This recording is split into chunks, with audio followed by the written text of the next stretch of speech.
Join President Paula May Weeks and the Chief of Defense Staff and the leaders of the commanding officers of the various formations of the Trinidad and Tobago Defense Force as we handed out very deservingly long service awards medals to members of the Trinidad and Tobago Defense Force. And not just long service, but long and meritorious service. And right after that, I went off to the Parliament to respond to a couple of questions from the opposition in the Senate. And immediately thereafter, I made my way to this facility to join Commissioner Ramuta of the Trinidad and Tobago Prison Service and Colonel Ned, the operations officer of the Trinidad and Tobago Defense Force, and the other senior officers of the Trinidad and Tobago Prison Service. And we together had discussions about the events of the last 72 hours, I would say, beginning with the escape of an inmate who was taken because of his medical circumstances to the Mount Hope Sciences Complex for attention, the hospital. And he took the opportunity while there to make good his escape. And fortunately, he was recaptured on the very day.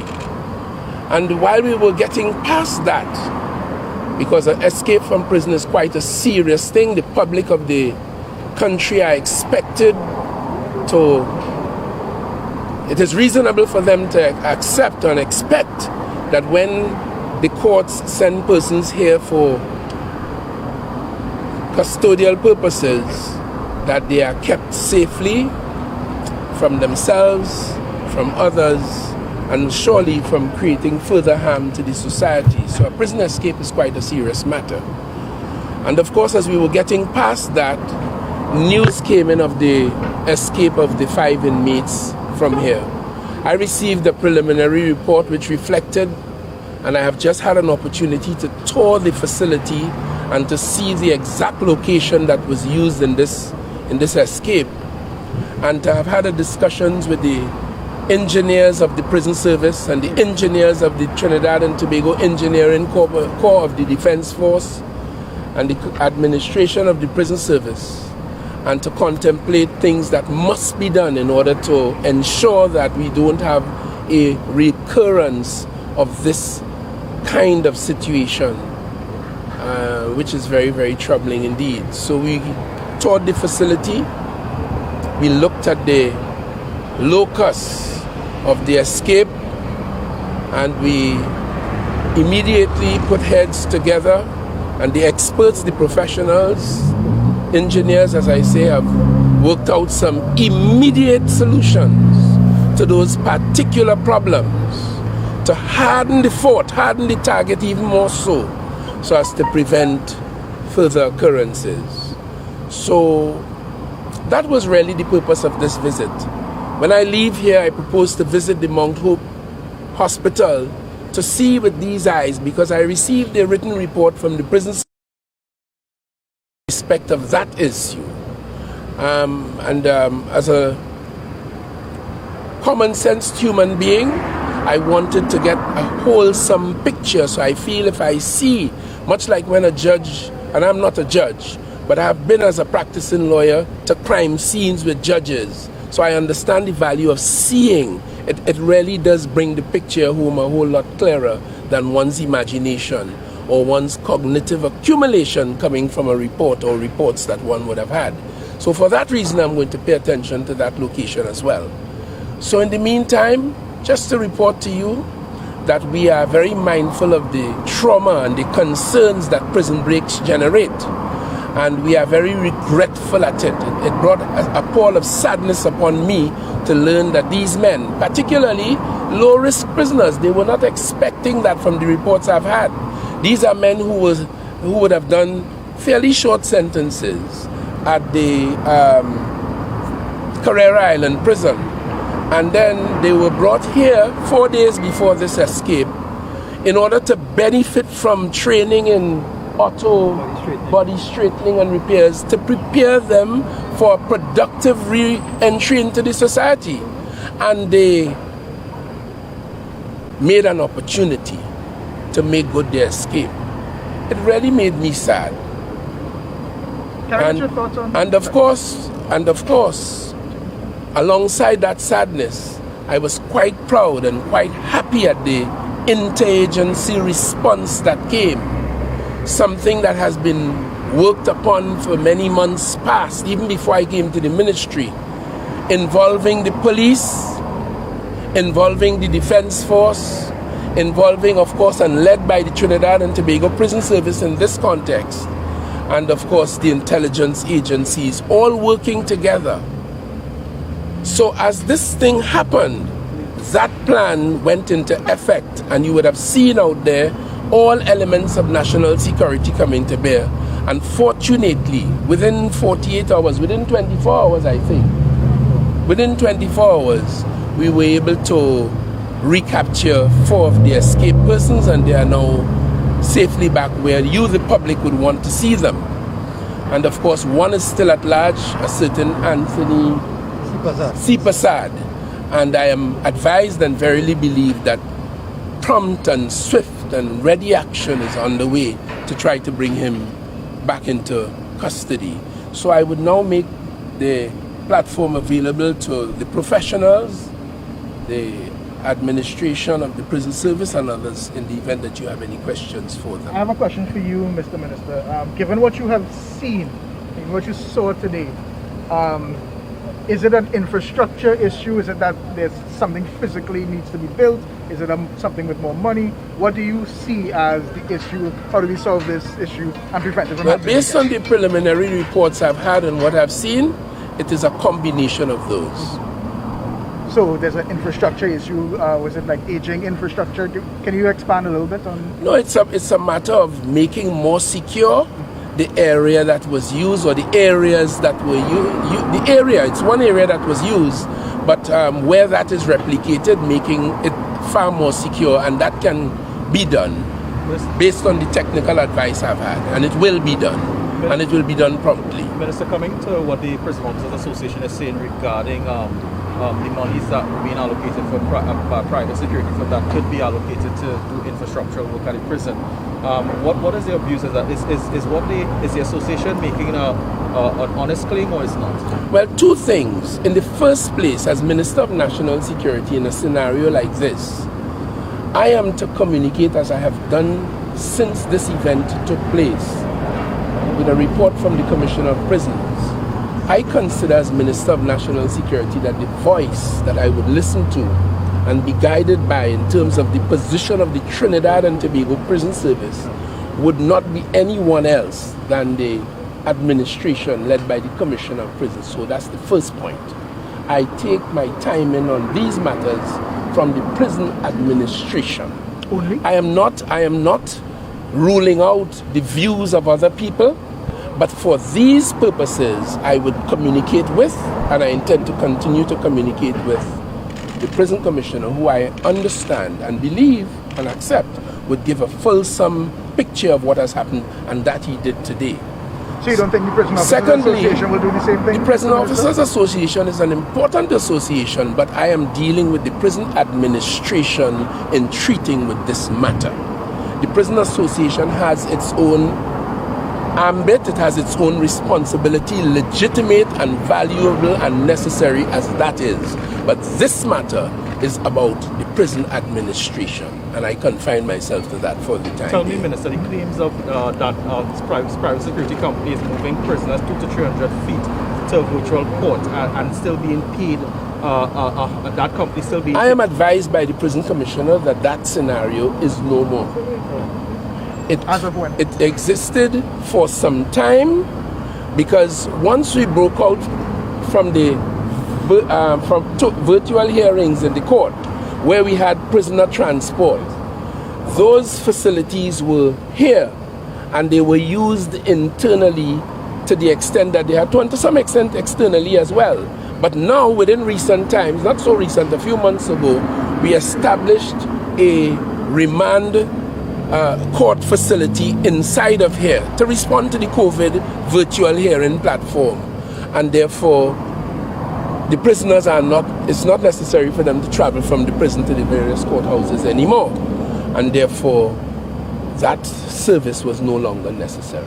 But Mr. Hines, that doesn't tell us when though. Yeah. When How long ago has this been stopped? I think from what the prison commissioner says, sometime in December of last year, that was stopped. Okay, and with the court giving indication that they're going to start back, what will be the courts have given indication that they were going to start back in-person hearings? Well, transport to and from the prison was necessary, and it may be necessary in the future again. But then that just leads us to If you are thinking about moving away from the virtual platform, but the Chief Justice has suggested that it is very unlikely we will go back to that. There are things we learnt from the COVID experience, including the application of the technologies, and we don't expect that we'll be going back to that. As a matter of fact, substantial changes. I was briefed by that by the Chief Justice and the Executive Court Administrator about 2 weeks ago. There have been substantial changes in the way the justice system would roll out from here on, and I do not think that we'll be going back to that kind of scenario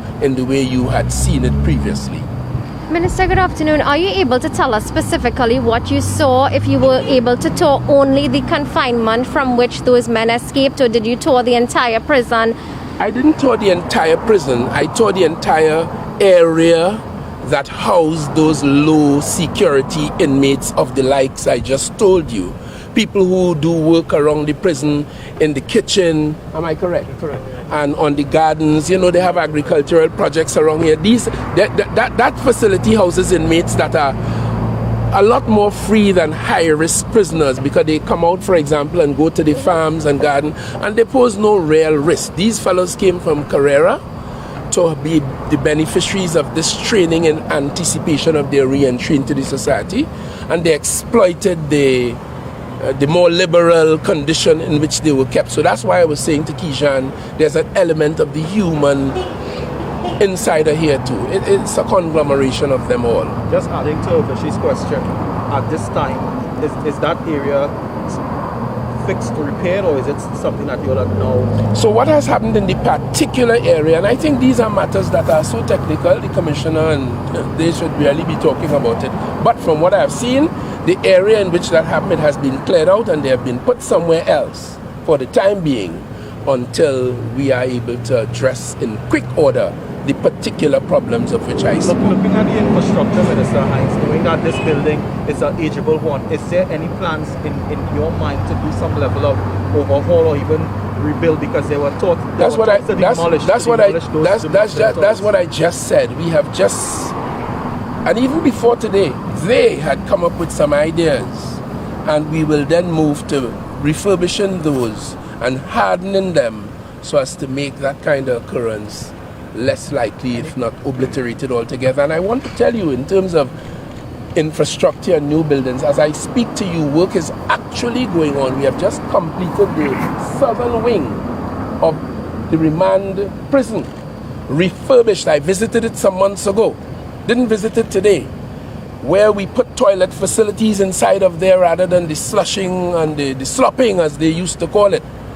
And we have refurbished and lighted and improved those to the cost of millions of dollars. I can't remember the figure now, so don't ask me, Uvashi. But we've done that, and as we completed that, work has now started on the northern wing. Yes, and the contractor, I just saw the contractor in there on site getting on with the work.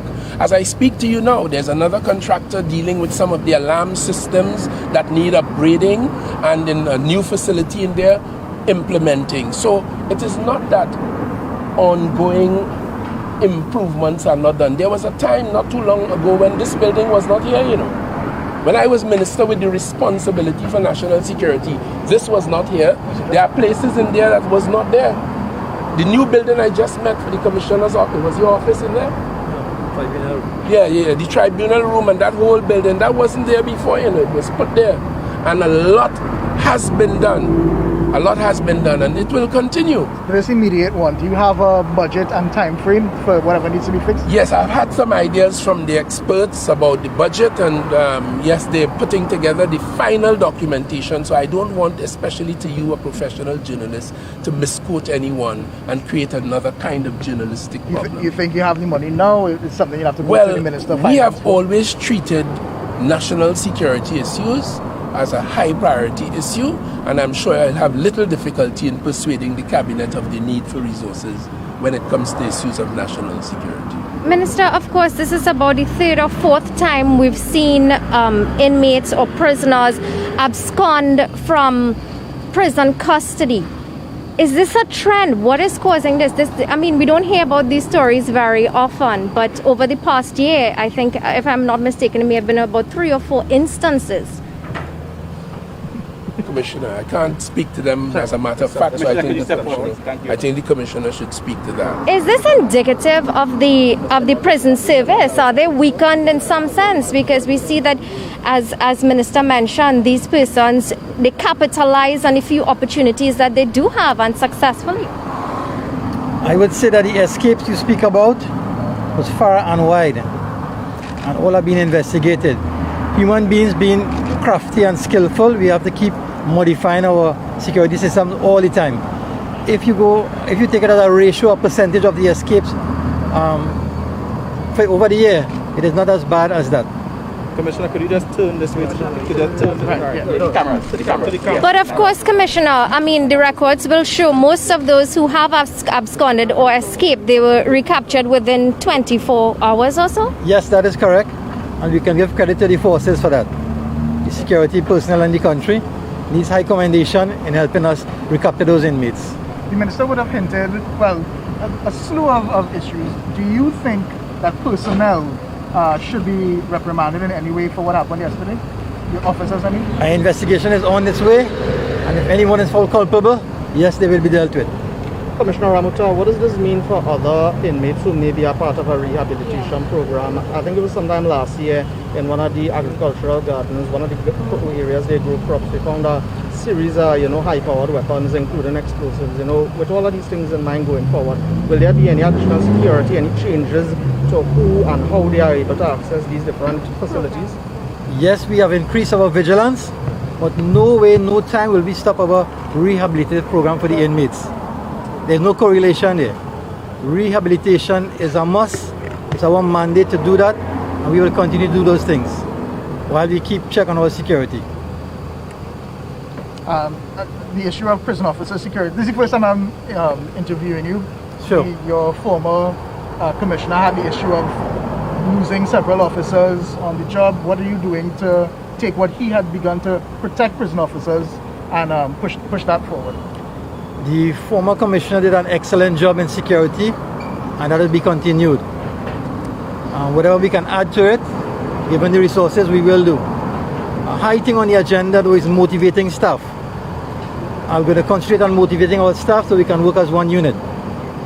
Prison environment is a very stressful environment, and officers must feel rewarded, motivated to continue doing the work that no amount of salary could pay a prison officer to do what he does in the prison. A former commissioner, Mr. Martinez, made a statement once. He said from the time an officer steps into the gate with one foot, he'll work for that salary already. So that's just a figure of speech to understand how difficult the work is for a prison officer. The motivation is high on the agenda. And the Prison Officers Association wanted a meeting. Is that happening anytime soon? I will always meet with the association. They are a voice, they are a representative body of the officers, and I would say we have a cordial relationship. During the height of the COVID-19 pandemic last year, one of the issues your predecessor would have raised would have been with respect to manpower and staffing. As of today, are the numbers of prison officers you all see on duty at any given time, satisfactory to you? We can always use more staff. The situation will be alleviated somewhat. We have some temporary officers soon to be sent on lines. They're in the training college right now, and that will help with staffing somewhat.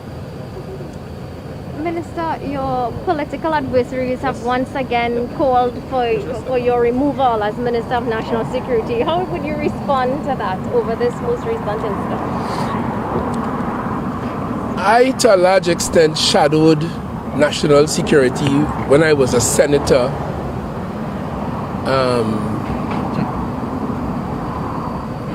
Back in that Port of Spain prison break was 2016. 2015. 2015. Yeah, at that time I was a senator.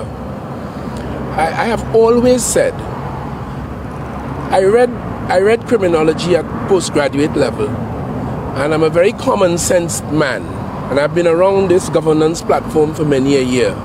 I have always understood very clearly, and I've always said that there are two types of responsibility.